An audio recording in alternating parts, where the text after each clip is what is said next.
अभी आपका जो स्वाध्याय चल रहा है, जो कक्षाएं चल रही हैं, जितनी कक्षाएं आपकी अभी पूर्ण हो जाएंगी तो जो संडे आने वाला संडे है उसमें हम एक टेस्ट मतलब जितनी भी हमारी क्लासेस चलती हैं उनका टेस्ट लेते हैं। तो इसका भी एक टेस्ट रहेगा, क्योंकि गूगल फॉर्म के माध्यम से उसका टेस्ट रहेगा।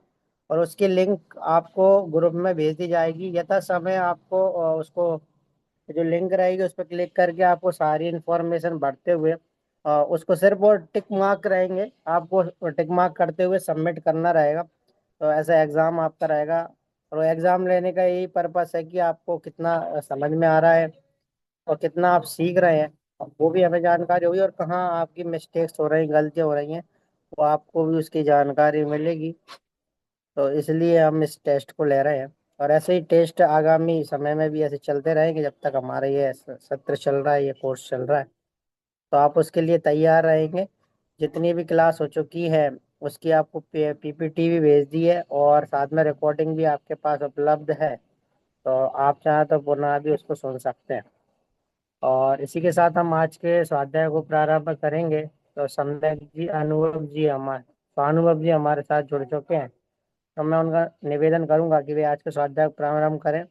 आज का विषय, जैसे कि पूर्व में हमारा विषय चल रहा है मोहिनीय कर्म के संबंध में, तो आज हम मोहिनीय कर्म के साथ साथ अंतराय कर्म के संबंध में भी विस्तार से समझेंगे। तो मैं स्वानुभव जी से निवेदन करूंगा कि आज का स्वाध्याय प्रारंभ करें। स्वानुभव जी। सभी लोग सावधान हो जावे। मंगलाचरण पूर्वक हम प्रारंभ करेंगे। नमो अरिहंताणम, नमो सिद्धाणम, नमो आयरियाणम, नमो वज्रायाणम, नमो लोवे सवसाहूणम।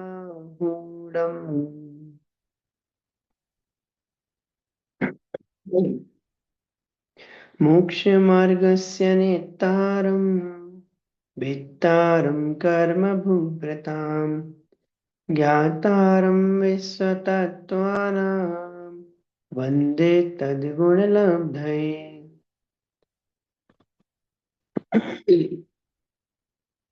चलिए, कर्म सिद्धांत विषय के अंतर्गत कर्मों के प्रभेदों का स्वरूप और कर्मों के आश्रव के कारण, इस विषय पर हमारी चर्चा अभी चल रही है। इस क्रम में कल हमने मोहनीय कर्म के जो प्रभेद हैं, मोहनीय कर्म की जो उत्तर प्रकृतियां हैं, उनके संबंध में विस्तार से चर्चा की थी। मोहनीय कर्म के आश्रव के कारणों के संबंध में आज हम चर्चा करते हुए अंतराय कर्म के संबंध में चर्चा करेंगे। कल मोहनीय कर्म के संबंध में चर्चा करते हुए सबसे पहले हमने मोहनीय कर्म का स्वरूप समझा। फिर मोहनीय में दर्शन मोहनीय, चारित्र मोहनीय का हमने स्वरूप समझा। दर्शन मोहनीय की तीन प्रकृति, मिथ्यात्व, सम्यक मिथ्यात्व, सम्यक प्रकृति का स्वरूप हमने समझा। तत्पश्चात चारित्र मोहनीय की प्रकृतियों में कसाय वेदनीय और अकसाय वेदनीय, तो जो 16 प्रकार की कसाय वेदनीय है, जिसे हम 16 कसाय कह रहे हैं, उनके संबंध में हमारी चर्चा हुई।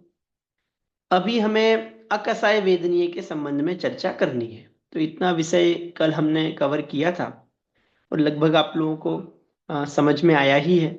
किसी को कोई प्रश्न हो, कोई जिज्ञासा हो, कोई बात समझ में नहीं आ पाई हो, तो तुरंत आप 1-2 मिनट में कोई आवश्यक प्रश्न हो तो आप पूछ सकते हैं। फिर अपन कक्षा के अंत में तो अवसर देंगे ही।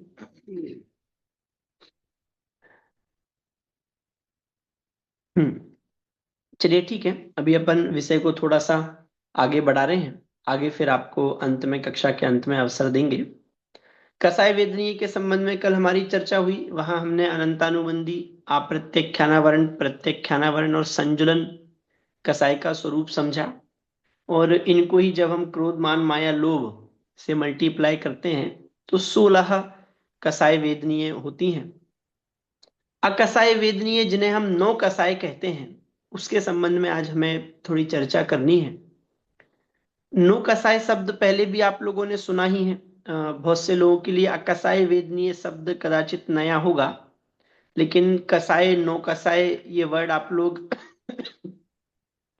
पहले से ही सुनते हुए आ रहे हैं। कोई बता सकता है नो कसाय मतलब क्या होता है? कसाय का स्वरूप तो हमने समझा ही, कसाय वेदनीय का स्वरूप भी हमने समझा। नो कसाय से क्या तात्पर्य है? हाँ बोलिए रीना जी। मतलब ईषत कटाई बोलते हैं इनको। हम्म हाथ से हम्म। मतलब बहुत कम इस इंटेंसी रहती है इसकी इंटेंसिटी, ये अच्छा अच्छा, मतलब। ठीक है, बढ़िया। ठीक हाथ है। से रति अरति शोक भय जुगुप्सा स्थिर विषेद नपुंसक वेद। हाँ बढ़िया बढ़िया। देखिए, नो कसाय में जो नो शब्द है वो सुनो। नाइन नौ नहीं है, वो नो है, नो कसाय। ठीक है। जैसे हमने नो कर्म में चर्चा की थी, तब भी मैंने आपको नो कसाई के संबंध में थोड़ी सी जानकारी दी थी। उदाहरण के रूप में हमने नो कसाई को लिया था। तो वहां भी हमने देखा था कि नौ कर्म नहीं, नो कर्म है। वैसे ही यहाँ नौ कसाय नहीं, नो कसाय। ठीक है। जिसे हम अकसाय वेदनीय भी कह रहे हैं, और जिसे हम नो कसाय भी कहते हैं। नो कसाय कह रहे हैं, अकसाय कह रहे हैं, है ना। और चारित्र मोहनीय की प्रकृतियों में गिन रहे हैं। इसके पीछे क्या तात्पर्य है वो थोड़ा सा हमें समझना है। इसके लिए मैं एक एग्जाम्पल आपको देता हूँ। साहित्य आप लोग सब पढ़ ही रहे हैं, लगभग सबने पढ़ाई लिखाई की है, तो कहीं ना किसी रूप में हिंदी साहित्य, इंग्लिश साहित्य, इंग्लिश लिटरेचर ये आप लोगों ने पढ़ा ही होगा। तो ऐसे प्रयोग आप लोगों को बहुत बार देखने मिले होंगे। जैसे एक प्रयोग मैं आपको बताता हूँ, अभिज्ञान शकुंतलम। ये संस्कृत का बहुत प्रसिद्ध नाटक है। महाकवि कालिदास के द्वारा लिखा गया यह नाटक है और बहुत प्रसिद्ध है। देश विदेश में नाटकों की जब भी बात की जाती है तो अभिज्ञान शाकुंतलम को याद किया ही जाता है। तो उसमें जब शाकुंतलम का वर्णन कवि कर रहे हैं, तो शकुंतला के रूप का वर्णन करते हुए उन्होंने कहा अनुदरा कन्या। क्या कहा? अनुदरा कन्या, है ना। तो अनुदरा कन्या से क्या तात्पर्य है? कि जिसका उदर नहीं है ऐसी कन्या। तो क्या ऐसा हो सकता है भाई, कोई ऐसी कन्या हो सकती है जिसका उदर ही ना हो? और रूप का वर्णन कर रहे हैं, और रूप का वर्णन करते हुए कह रहे हैं अनुदरा कन्या। तो वहां अन जो है वह ईसत के अर्थ में है, कि उस कन्या का उदर इतना पतला है कि कहा जा रहा है अनुदरा कन्या, है ना। तो बहुत बार जो अ है, अन है, ये ईसत के अर्थ में प्रयोग में आते हैं। ठीक है। तो वहां अनुदरा कन्या मतलब ऐसी कन्या जिसका उदर बहुत पतला है, तो उसके रूप का वर्णन करते हुए कह रहे हैं अनुदरा कन्या। तो उदर है, पर वो इतना पतला है कि कह रहे हैं कि है ही नहीं। वैसे ही यहां अकसाय कहा, नो कसाय कहा, है ना। तो यहां नो कसाय, अकसाय, ये क्यों कहा जा रहा है? कि जैसे अनंतानुबंधी आदि, या हम कहें क्रोधमान माया लोभ आदि, जिस प्रकार से ये प्रबल कसाए हैं, उस प्रकार की प्रबल कसाए हास्य रति अरति आदि नहीं है। विपुल जी बात समझ में आ रही है? जैसे समझिए कोई गुस्सा कर रहा है, शोभा जी, तो आप कहेंगे कि भैया देखो ये कैसा व्यक्ति है, मतलब कसाई कर रहा है, व्यर्थ में परेशान हो रहा है? अब कोई हंस रहा होगा तो आप कहेंगे कैसा कसाई व्यक्ति है। बात पकड़ में आ रही है? भाई कोई क्रोध मान माया लोभ कर रहा है तो आप कहोगे कि कैसा कसाई व्यक्ति है? कसाई करता रहता है, परेशान आदमी है, दूसरों को परेशान करता है। मधु जी, पर कोई हंस रहा होगा तो आप कहेंगे कैसा कसाई व्यक्ति है, पागल है बिल्कुल, कसाई करता रहता है दिन भर। अच्छा, तो वो कसाय है कि नहीं? कि कसाय है, लेकिन वो उस प्रकार की कसाय है कि जगत में उसे कसाय के रूप में मुख्य नहीं किया जाता है। तो कसाय तो है, लेकिन जैसी प्रबल कसाय क्रोधादि हैं, वैसी प्रबलता उन हास्य रति आदि में नहीं है। अच्छा देखिए, लेकिन इसका मतलब ये नहीं है कि वे कसाय ही नहीं है। वे भी निश्चित रूप से आत्मलीनता में आत्म रमणता में बाधा ही उत्पन्न करते हैं। हास्य, रति, अरति, शोक, भय, जुगुप्सा, स्त्री वेद, पुरुष वेद, नपुंसक वेद, है ना, ये जो नौ नो कसाए हैं, अकसाय जिन्हें कहा जा रहा है, तो इन्हें अकसाय कह रहे हैं। क्यों? क्योंकि अनंतानुबंधी जैसी प्रबल कसाय नहीं है, लेकिन ये भी कसाय तो है ही ना। चारित्र मोहनीय के अंतर्गत इन्हें स्थान दिया गया। क्यों? क्योंकि ये भी वो जो आत्मरमणता रूप चारित्र है, आत्मलीनता रूप जो चारित्र है ना, जो अनाकुलता को देने वाला है, वैसी अनाकुलता इन हास्यादि कसायों के होने पर नहीं होती है। इसलिए ये भी कसाय हैं, आकुलता को उत्पन्न करने वाली हैं, आत्मलीनता में बाधक हैं, इसलिए ये भी कसाय हैं, लेकिन क्रोधादि कसायों जैसी प्रबल कसाय नहीं है, इसलिए इन्हें अकसाय, नो कसाय कहा जाता है। क्लियर है? ये बात सबको समझ में आ रही है ना? कि एक बार अगर आप लोग बहुत अच्छे से क्लियरिटी से ये सारे कॉन्सेप्ट समझेंगे, तो फिर ये विषय आपके दिमाग में निश्चित रूप से बहुत लंबे समय तक बना रहेगा। पर आपको कभी भी आप कोई विषय समझ रहे हो, बीच में एक बात कह रहा हूं, तो दो चीजें आपको हमेशा ध्यान में रखनी है। एक तो उस विषय को समझने का प्रयोजन आपके दिमाग में बिल्कुल स्पष्ट होना चाहिए। यदि प्रयोजन आपके दिमाग में बिल्कुल स्पष्ट होगा, तो वो विषय बहुत अच्छे से आपके हृदय में बैठेगा। दूसरा, जब भी आप किसी विषय को समझ रहे हैं, तो किसी समझो एक एब्स्ट्रैक्ट आइडिया के रूप में या किसी दूसरी दुनिया की बात चल रही है, ऐसी मानसिकता बनाते हुए कभी भी किसी कॉन्सेप्ट को नहीं समझना है। जब भी आप किसी विषय को समझ रहे हैं, तो वहां अपने आप को रखते हुए उस विषय को समझना है। चाहे आप कसाय समझ रहे हैं, चाहे आप नो कसाय समझ रहे हैं, चाहे मिथ्यात्व तो समझ रहे हैं, जो भी समझ रहे हैं, वहां अपने हो रहे उन कासायिक भावों को ध्यान में रखते हुए आप समझेंगे, तो बहुत अच्छे से आपको वो विषय समझ में आएगा और गले उतरेगा। तो दो चीजें आपको ध्यान में रखनी है कभी भी किसी विषय को समझ रहे हैं। एक तो उसका प्रयोजन, क्यों समझा जा रहा है, उसको समझने से क्या लाभ है। दूसरा, उस विषय की गहराई तक जाते हुए अपने से जोड़ते हुए उसे समझना है। ठीक है, चलिए। तो चारित्र मोहनीय के संबंध में हमारी चर्चा चल रही है। चारित्र मोहनीय में हमने देखा दो भेद, कसाय वेदनीय और अकसाय वेदनीय। कसाय वेदनीय में अनंतानुबंधी, अप्रत्याख्यानावरण, प्रत्याख्यानावरण, संजुलन, इन चारों से संबंधित क्रोध, मान, माया, लोभ, तो 16 कसाय वेदनीय हो गए। और अकसाय वेदनीय में हास्य, रति, अरति, शोक, भय, जुगुप्सा, स्त्री वेद, पुरुष वेद और नपुंसक वेद। एक बार इनका बहुत संक्षेप में अपन स्वरूप देख लेते हैं, फिर अपन शीघ्रता से आगे बढ़ेंगे। ऐसे लगभग इनका स्वरूप स्पष्ट ही है। हास्यादि कसायों का स्वरूप हमें समझ में आता ही है। एक बार अपन शीघ्रता से बहुत संक्षेप में उनका स्वरूप देखते हुए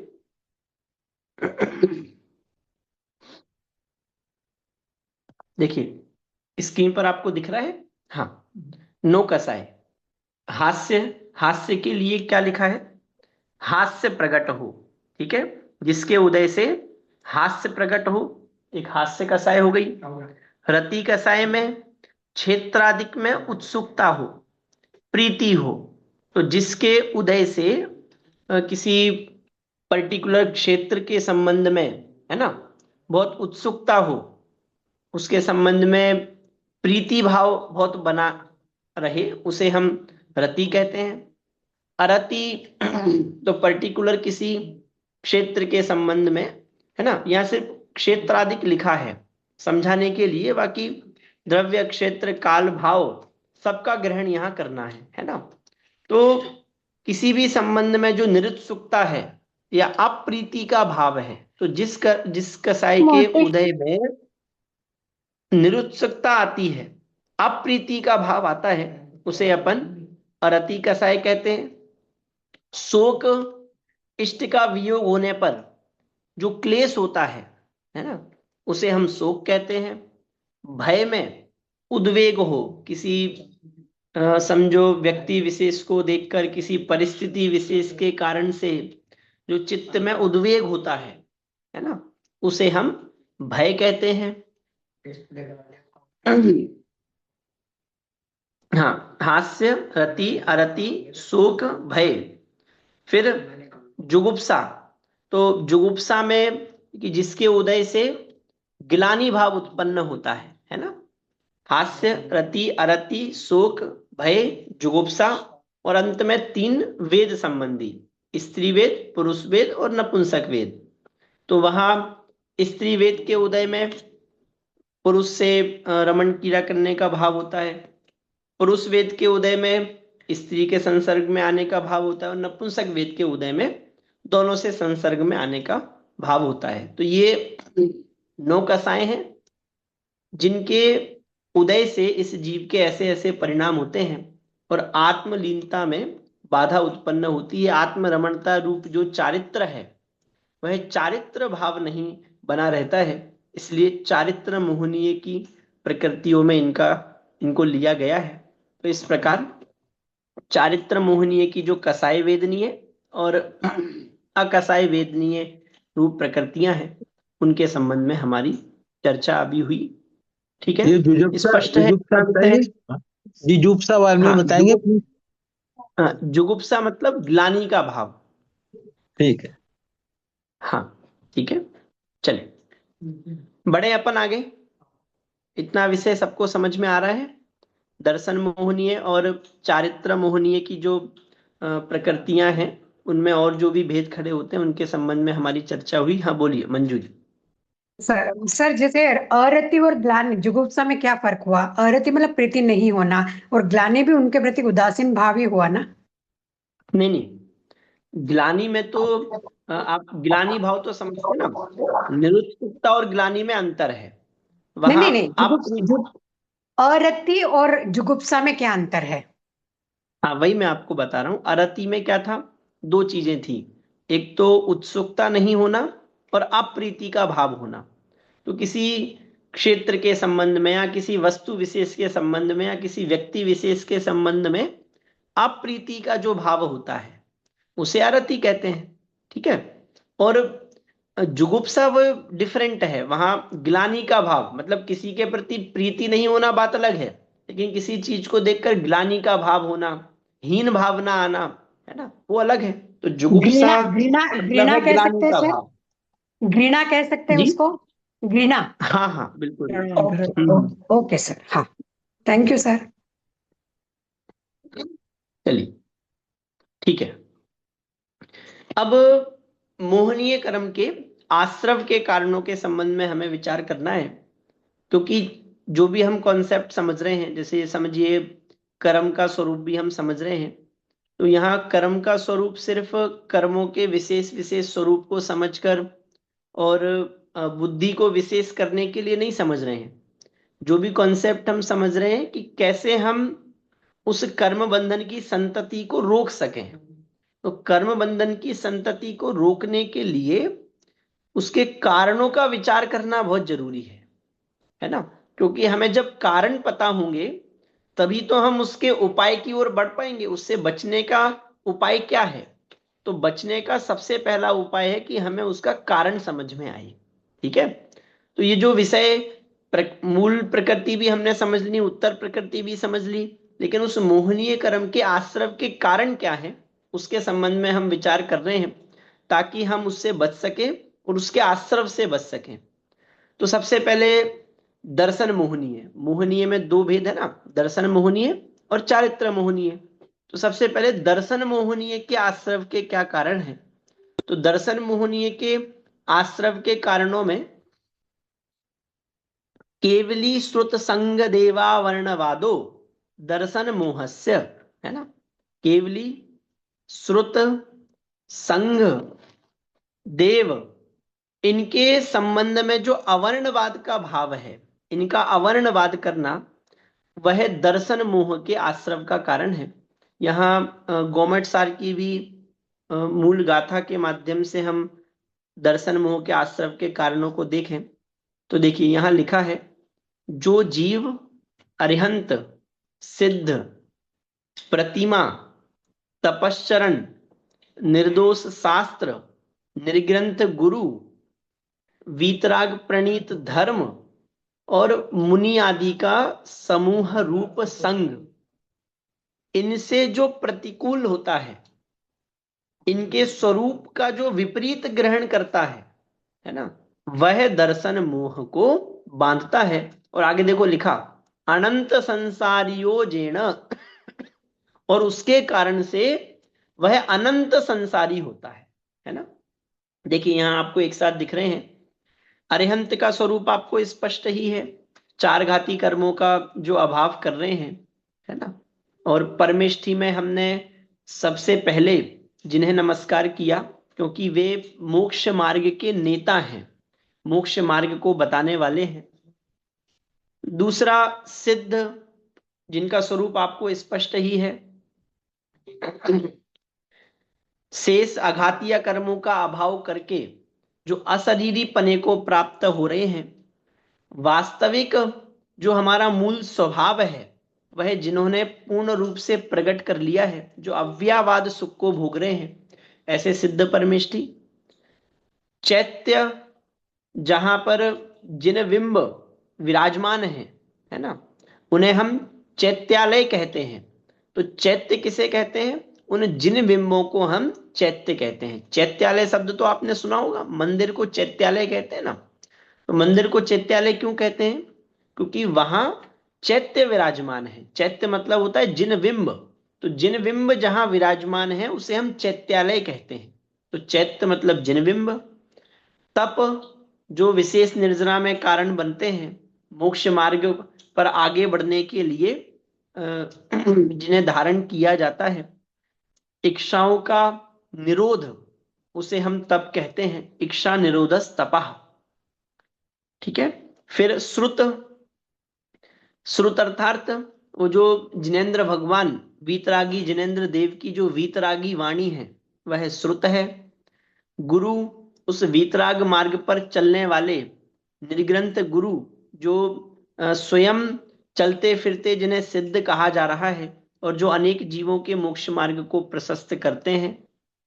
धर्म, वीतरागी धर्म, अहिंसामय धर्म, यहां हम उत्तम क्षमादि 10 धर्मों का ग्रहण भी कर सकते हैं।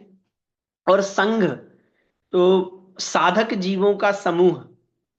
संघ को यदि हमें बहुत सरल और संक्षेप में समझना है तो संघ मतलब साधक जीवों का समूह। तो वहां हम मुनि, आर्यिका, श्रावक, श्राविका रूप संघ भी देख सकते हैं। श्रमणों में भी चतुर्विध प्रकार का संघ होता है। तो इन सब का अवर्णवाद वह दर्शन मोह के आश्रम के कारणों में आता है ना।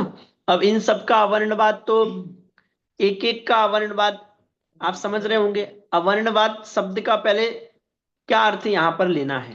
तो अवर्णवाद से तात्पर्य है इनके मिथ्या स्वरूप का ग्रहण करना, ठीक है, या फिर सही स्वरूप जानते हुए भी मिथ्या अभिप्राय से इनका स्वरूप समझना और दूसरों को समझाना। ठीक है। इनके आधार से छल ग्रहण करना, कसायों की पुष्टि करना, वह सब अवर्णवाद है। और वास्तव में अवर्णवाद है इनका जो मुख्य प्रयोजन है, उस मुख्य प्रयोजन को ना समझते हुए मिथ्या प्रयोजन की सिद्धि करना, या हम कहें आज्ञा में ना रहना, सही प्रयोजन को नहीं साध पाना, ये सब अवर्णवाद है। तो अरिहंत, सिद्ध, चैत्य, तप, श्रुत, गुरु, धर्म, संघ, है ना, इनका मिथ्या स्वरूप ग्रहण करना, मिथ्या स्वरूप समझना, समझाना, वह सब दर्शन मोह के आश्रय के कारणों में आएगा। थोड़ा हम एक एक का विशेष देखें तो अरिहंत का अवर्णवाद क्या होगा, आप लोग बताइए थोड़ा।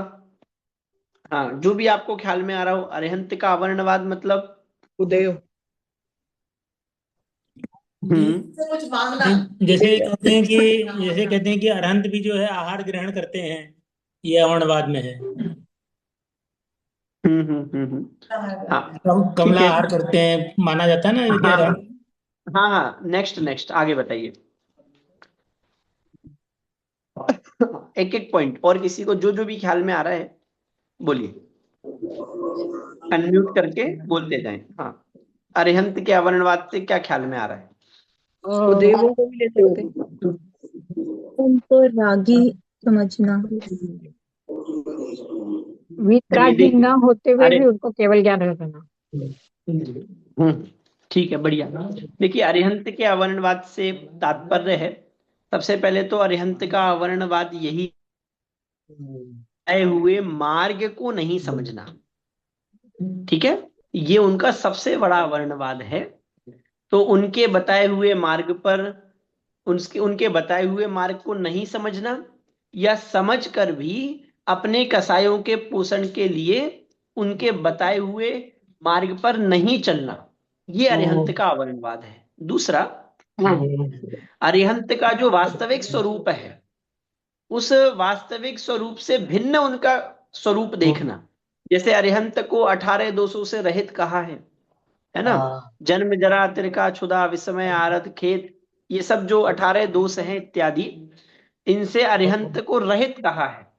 पर अरिहंत को इन दोषों से सहित स्वीकार करना, है ना, वो भी अरिहंत का अवर्णवाद है। ठीक है, अरिहंत वीतरागी और सर्वज्ञ होते हैं, परंतु सरागी को भैया अरिहंत मानना या अरिहंत भैया को सरागी प्लीज ये मानना। लाइन एक बार फिर से बोलेंगे, जो वर्णवाद का आपने बोला अरिहंत भगवान का, एक बार ये लाइन दोबारा से बोलेंगे प्लीज। हाँ, कौन सी लाइन?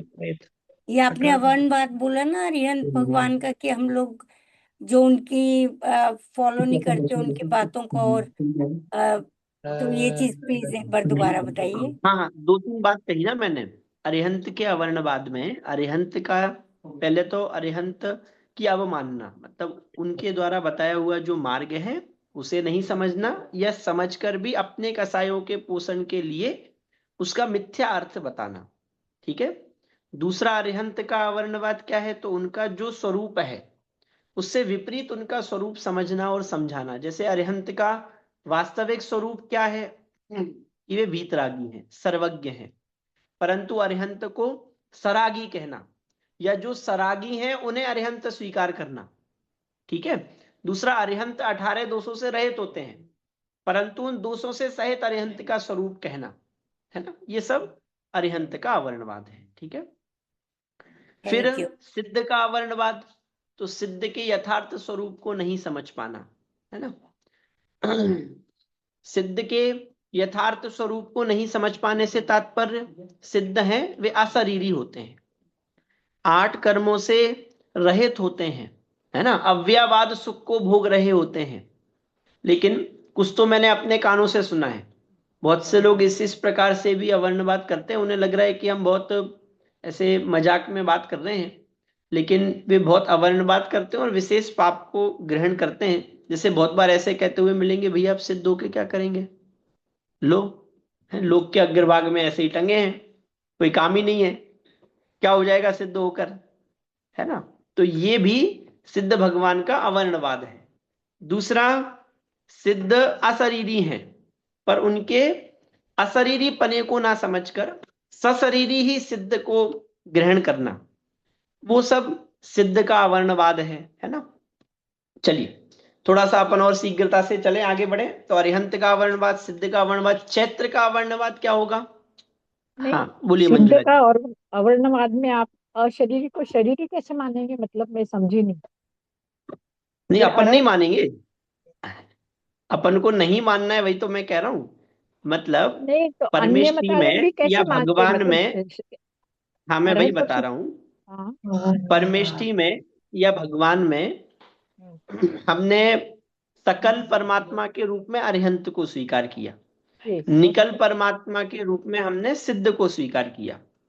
पर ये बात हम कह रहे हैं, समझ रहे हैं, बहुत अच्छी बात है, परंतु बहुत भाग ऐसा भी है जो अशरीरी रूप में भगवान की कल्पना करता ही नहीं, वह भगवान को शरीर सहित रूप में ही देखता है। और आप समझिए, बहुदर्शन में, बहुधर्म में तो आपको ऐसा ही देखने मिलेगा, जहां सशरीर से सहित, शरीर से सहित ही भगवान की कल्पना की जा रही है। ठीक है, चलिए फिर इसके बाद चैत्य का अवर्णवाद। तो चैत्य का अवर्णवाद क्या होगा? जैसे आत्मा के अनंत गुण को नहीं पहचानना। नहीं, मंदिर चैत्य से में यहाँ मंदिर जिन में बिंब ले रहे हैं। के तो सामने जिन जिन बिंब बिंब का के अवर्णवाद मतलब चैत्यालय हो गया क्या? जिन बिंब सॉरी, मैं को राजादि रूप में मानना। जैसे मंदिर में आपस में बातें करना। हाँ हाँ बिल्कुल। देखिए, चैत्य का अवर्णवाद कहा मतलब जाता है तो समझे, फोन पे चैत्य बातें का करनी, भगवान को हाँ महान। नहीं ऐसे नहीं भैया, एक एक करके हैंड रेस करके आपको बोलना है ना। चैत्य के अवर्णवाद से क्या तात्पर्य है? हाँ महेंद्र जी कुछ बोल रहे हैं, बोलिए। हाँ, ये हाँ तो पत्थर है, ये क्या? चलिए, महेंद्र जी आपका शायद थोड़ा सा नेटवर्क प्रॉब्लम है, कोई बात नहीं, है ना, बाद में हम अवसर देंगे। देखिए, चैत्य मतलब होता है जिन बिंब, और जिन बिंब का अवर्णवाद क्या होगा? तो पहला सबसे बड़ा अवर्णवाद तो वो जो जिन बिंब है ना, वह परिग्रह से रहित है, और परिग्रह से सहित जिन बिंब की कल्पना करना, है ना, या फिर जिन बिंब के समक्ष खड़े होकर, जबकि वह साक्षात हमने उसमें जिनेंद्र भगवान की ही स्थापना की है ना। जैसे समझो एग्जाम्पल के लिए, आप मोदी से मिलने जाओ, आपका अपॉइंटमेंट फिक्स हो, और 5 मिनट का आपका अपॉइंटमेंट है, मोदी से आप मिल रहे हो, और मोदी के सामने आप गए, तो आपस में बातें कर रहे हो, इधर उधर देख रहे हो, तो वो भाई वो प्रधानमंत्री है और 5-10 मिनट आपसे मिल रहा है, तो वो एक प्रकार से उसके समझो अपमान करना है कि आप वहां उसके सामने खड़े होकर आप आपस में अपनी बातें कर रहे हो। वैसे ही चैत्य का अवर्णवाद से क्या तात्पर्य है कि चैत्य जो साक्षात जिनेंद्र भगवान ही हैं, जिन प्रतिमा जिन सार की, जिन प्रतिमा को साक्षात जिनेंद्र भगवान ही कहा है, और स्थापना निक्षेप से हमने जिनेंद्र भगवान की ही उसमें स्थापना की है, तो उनका अवर्णवाद क्या होगा कि वहां उनके समक्ष खड़े होकर आपस में बातें करना, है ना। और भी बहुत से कारण हो सकते हैं उनके। उनका अवर्णवाद ये भी होगा कि आप सामने तो उनके खड़े हैं हाथ जोड़कर, पर आपका चित्त कहीं और ही है, आप अपने व्यापार धंधा उन सब के संबंध में विचार कर रहे हैं, घर गृहस्थी के संबंध में विचार कर रहे हैं, तो सामने तो हाथ जोड़कर खड़े हैं, पर मन में संकल्प विकल्प और दूसरे ही चल रहे हैं। ये चैत्य का अवर्णवाद है। ठीक है, चलिए हाँ आगे। हाँ बोलिए मंजुला जी शीघ्रता से।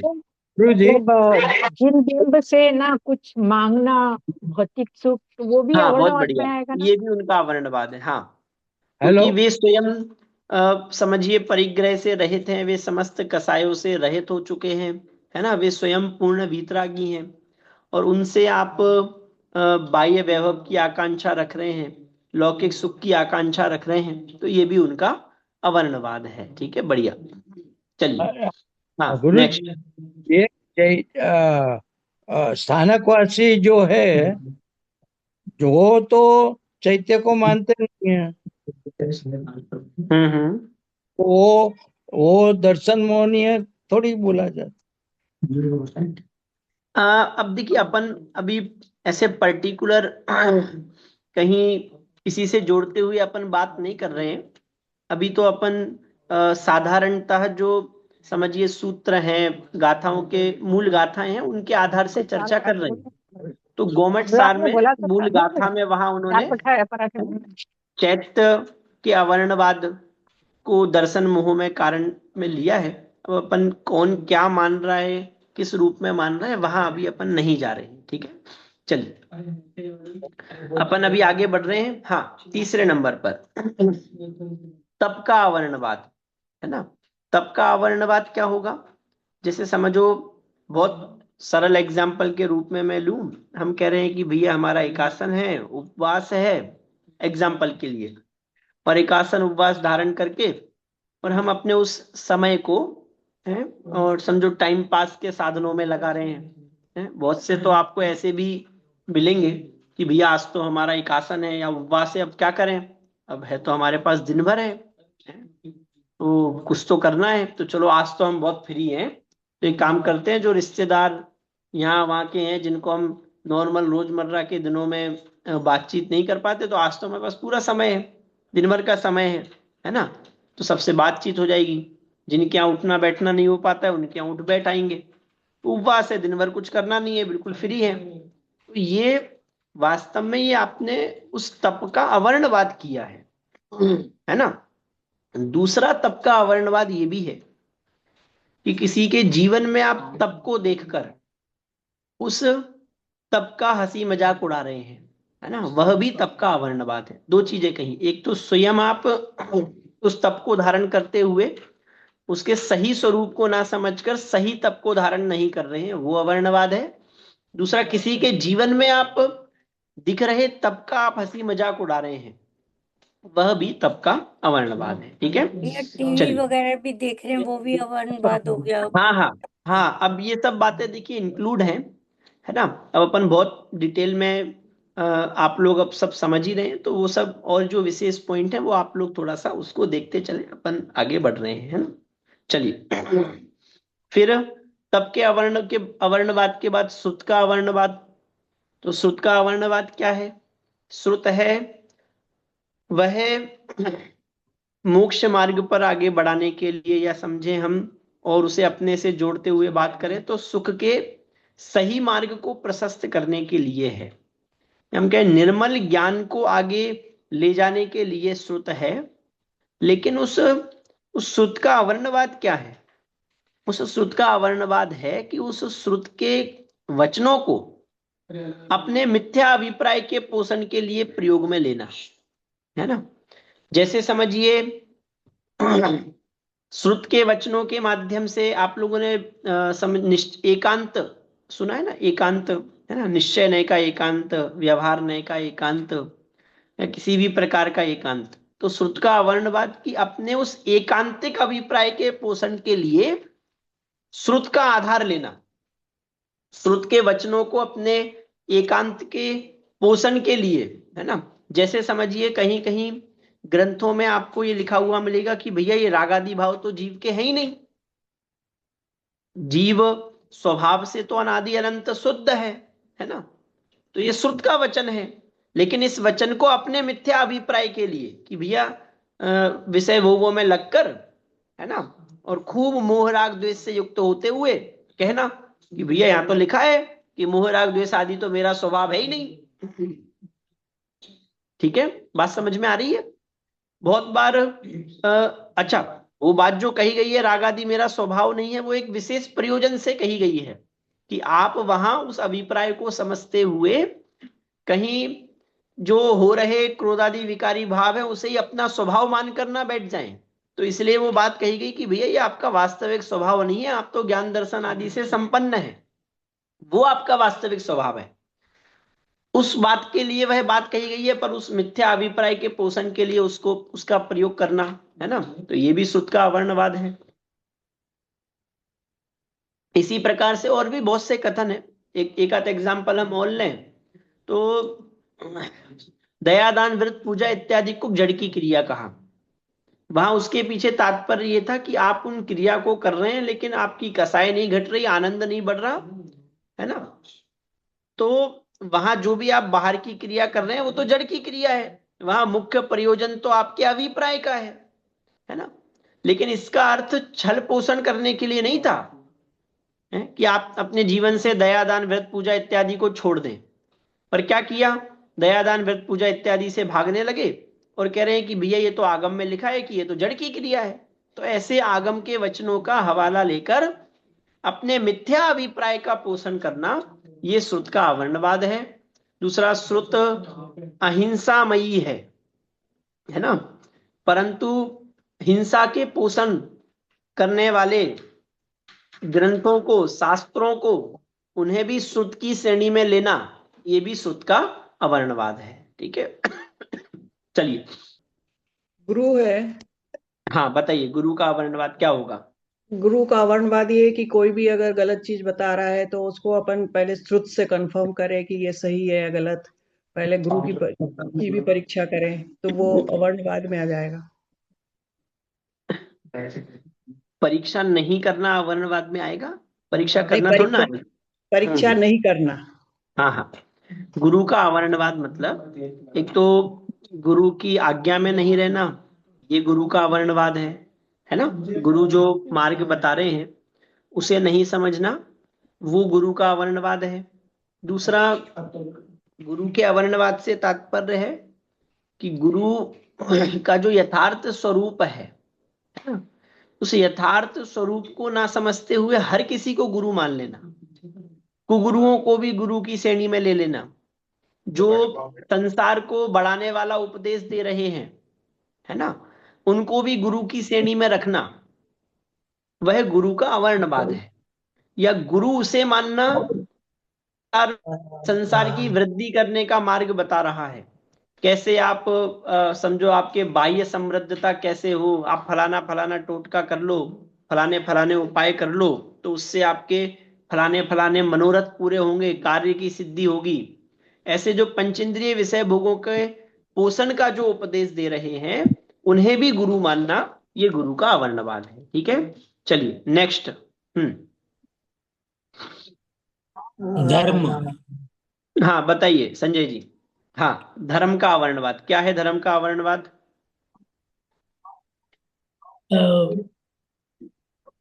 हाँ, तब धर्म तक आप का सोच लो, विपिन जी अवर्णवाद क्या? बताइए। भैया मैं बताऊं? हाँ, एक एक करके, हाँ बोलिए विपिन जी। धर्म का अनुवाद ऐसे है कि जैसे अहिंसा आदि धर्म है और हम उसमें विश्वास न करें कि ये बेकार की बात है। बढ़िया। देखिए, हिंसा में धर्म मानना है ना। अब हम पर्टिकुलर किसी संप्रदाय विशेष पर कटाक्ष नहीं है, लेकिन यज्ञादि करते हुए और यज्ञ में आहुति देकर धर्म होगा, फलानी फलानी बलि देकर हिंसा कर कर धर्म होगा, ये धर्म का अवर्णवाद है। क्योंकि धर्म वास्तव में अहिंसामयी है, और उस अहिंसामयी धर्म के स्वरूप को ना समझते हुए हिंसा में धर्म मानना, ये धर्म का अवर्णवाद है। दूसरा, उत्तम क्षमादि जो 10 धर्म हैं वे कहे हैं, उनका सही स्वरूप ना समझते हुए है ना, उनका सही भाव ग्रहण ना करते हुए उन्हें धारण नहीं करना, वह उनका अवर्णवाद है। ठीक है, तो ये धर्म का अवर्णवाद है। चलिए, ठीक है, स्पष्ट है। तो ये सब दर्शन मोह के आश्रव के कारण है। अब भैया आप देखिए, एक रह गया संघ। हाँ हाँ, संघ संघ, ठीक है। संघ का अवर्णवाद तो मुनि आर्य का, श्रावक श्राविका, उनका, उनकी साधना का, उनके निर्दोष आचरण का, है ना। संघ का अवर्णवाद, उनका सही स्वरूप ना समझते हुए उनका मिथ्या स्वरूप प्रकट करना, उन पर आक्षेप लगाना, उनका कटाक्ष करना, ये सब संघ का अवर्णवाद है। कभी संघ पधारे तो अपना अहोभाव ना मानते हुए, लो भैया अब उनकी सेवा शुश्रूषा करनी पड़ेगी, इस प्रकार का जो भाव है ना, ये सब संघ का अवर्णवाद है, और ये दर्शन मोह के आश्रव का कारण है। अब मैं बात ये कर रहा था कि इन सब चीजों को दर्शन मोह के आश्रव के कारणों में लिया। दर्शन मोह का संबंध किससे था? मिथ्यात्व से। हमारी कल चर्चा हुई थी ना, दर्शन मोह मतलब श्रद्धा संबंधी मोह, और यहां दर्शन मोह के आश्रव का कारण बता रहे हैं। इसका मतलब यह है कि अगर आप इनके अवर्णवाद से बचोगे, भाई हमने दर्शन मोह के आश्रव के कारण क्यों समझे? ताकि आप उन दर्शन मोह के आश्रव से बच सको, है ना। दर्शन मोह के आश्रव से बच सको अर्थात आप दर्शन मोह से बच सको। तो दर्शन मोह से बचने का उपाय क्या है? तो एक तो इनका अवर्णवाद नहीं करना, तो ये तो हमने नास्ति परक कथन किया। अस्ति परक कथन क्या होगा? कि इन सबके सही स्वरूप को समझते हुए तद रूप श्रद्धान करना, है ना, वह दर्शन मोह से बचने का वास्तविक उपाय है। स्पष्ट हो रहा है? बात समझ में आ रही है ना? चलिए, बढ़े आगे। दर्शन मोह के बाद चारित्र मोह के आश्रव के कारण। तो चारित्र मोह के आश्रव के कारणों में देखिए देखिए चारित्र मोह के आश्रव के कारण, है ना, बहुत अच्छा ये प्रकरण है। तत्वार्थ सूत्र में तो इतना कहा कि जब तीव्र कसाय हो रही है तो वह चारित्र मोह के आश्रव के कारण है। गोमट सार में थोड़ा सा उसका और खुलासा किया। तो तत्वार्थ सूत्र के आधार से यदि हम चारित्र मोह के आश्रव के कारणों पर विचार करें तो वहां तो ये कह रहे हैं कि जब जब आप जो तीव्र कसाय में जो आप निर्णय ले रहे हो या तीव्र कसाय में जो आपके भाव हो रहे हैं वे सब चारित्र मोह के आश्रव के कारण है। यहां थोड़ा सा उसका और खुलासा किया, है ना, थोड़ा और डिटेल में बात की कि चारित्र मोह के आश्रव के कारण क्या क्या है। तो कहा स्वयं कसाय करना वह चारित्र मोह के आश्रव का कारण है। निरंतर क्रोधादि कसाय में ही लगे रहना, है ना, तनिक भी अपने स्वरूप का विचार नहीं करना, थोड़े समय भी धैर्य धारण नहीं करना, इस जगत के हो रहे स्वतंत्र परिणमन को स्वतंत्र देखते हुए सहज वृत्ति नहीं होना, हर समय क्रोध मान माया लोभ रूप भाव करना, वह चारित्र मोह के आश्रव का कारण है। दूसरों में उत्पन्न कसाय कराना, अब ये समझना, दूसरों में कसाय उत्पन्न कराने का क्या तात्पर्य है भाई? वैसे देखा जाए तो हर जीव स्वतंत्र है ना, उस जीव को कसाय होगी या नहीं होगी ये उसकी खुद की योग्यता है। कोई जीव किसी दूसरे को कसाय उत्पन्न करा ही देगा ऐसा नहीं है। बहुत बार आप कितने ही उपाय करो पर उस जीव की योग्यता अच्छी है, उसका अंतरंग में दृढ़ता अच्छी है तो वो कसाय नहीं करता। यहां तक कि जलते हुए लोहे के आभूषण पहना दो तो भी आप उसे कसाय उत्पन्न नहीं करा सकते, पत्थर बरसाओ तो भी आप उसे कसाय उत्पन्न नहीं करा पा रहे हो, श्यालनी 3 दिन तक पैरों का भक्षण करती रही तो भी उसे कसाय उत्पन्न नहीं हुई। है ना, तो फिर यहां क्यों लिखा दूसरों में कसाय उत्पन्न कराना? कि आपके द्वारा ऐसी प्रवृत्ति हो रही है बुद्धिपूर्वक जो दूसरे को कसाय उत्पन्न कराएं। अब दूसरा उस समय कसाय कर रहा है नहीं कर रहा है वो डिफरेंट बात है, पर आपके द्वारा ऐसी प्रवृत्तियां हो रही हैं, आपके द्वारा ऐसे कार्य हो रहे हैं कि दूसरा कसाय करे, है ना, आप स्वयं ऐसे उपद्रव कर रहे हैं, आप स्वयं व्यवधान डाल रहे हैं, है ना, आप स्वयं किसी जीव को परेशान कर रहे हैं। तो ये सब आश्रव के चारित्र मोह के आश्रव के कारण है। ठीक है, तीसरा कहा चारित्रवंतों में के चारित्र में दूषण लगाना, निंदा करना, है ना। हाँ देखो तीसरा पॉइंट है चारित्रवंतों के चारित्र में दूषण लगाना, है ना।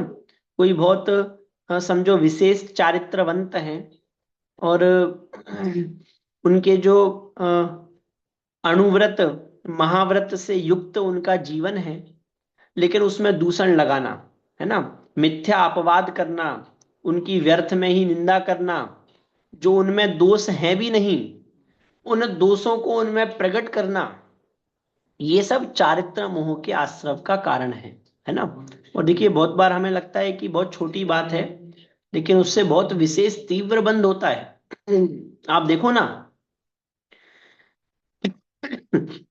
सीता जी के साथ ऐसा क्यों हुआ कि उनने पूर्व भव में कभी कोई एक मुनि और आर्यिका वे आपस में कोई तत्व चर्चा कर रहे थे लेकिन उनने सीता के जीव ने वहां दूषण लगाया। तो उन चारित्रवंतों में दूषण लगाना, उनकी निंदा करना, है ना, यह भी चारित्र मोह के आश्रव का कारण है। फिर संक्लेश पैदा करने वाले वेश और व्रत धारण करना। अब देखो ये बहुत ऐसा वेश बनाना या ऐसे व्रत धारण, अब देखो व्रत कह रहे हैं और संक्लेश पैदा करने वाले व्रत, इससे क्या तात्पर्य है कि कोई जीव ऐसी वेश मुद्रा धारण कर रहा है या उस प्रकार के व्रत धारण कर रहा है ना, जिन्हें अच्छा कहा जाता है लेकिन संक्लेश पैदा करने वाले। और व्रत ऐसे कौन से हैं जो संक्लेश पैदा करें? तो इससे क्या तात्पर्य है कि वेश तो अच्छा धारण कर रहा है, व्रत भी धारण कर रहा है लेकिन निरंतर संक्लेश हो रहा है, निरंतर संक्लेशित हो रहा है। अपनी योग्यता सामर्थ्य है नहीं, परंतु दूसरों को दिखाने के लिए, प्रशंसा का पात्र बनने के लिए, है ना, समझिए वृत्ताधिक जो धारण कर रहा है, तो वह भी चारित्र मोह के आश्रम का कारण है। अंत में दो और कहे, शीलवंतों को शील पालन करने से चलायमान करना, है ना, ऐसे ऐसे साधन बनाना कि जिनके माध्यम से जो शीलवंत हैं उनका शील भंग हो रहा है ना। जैसे समझिए इस प्रकार से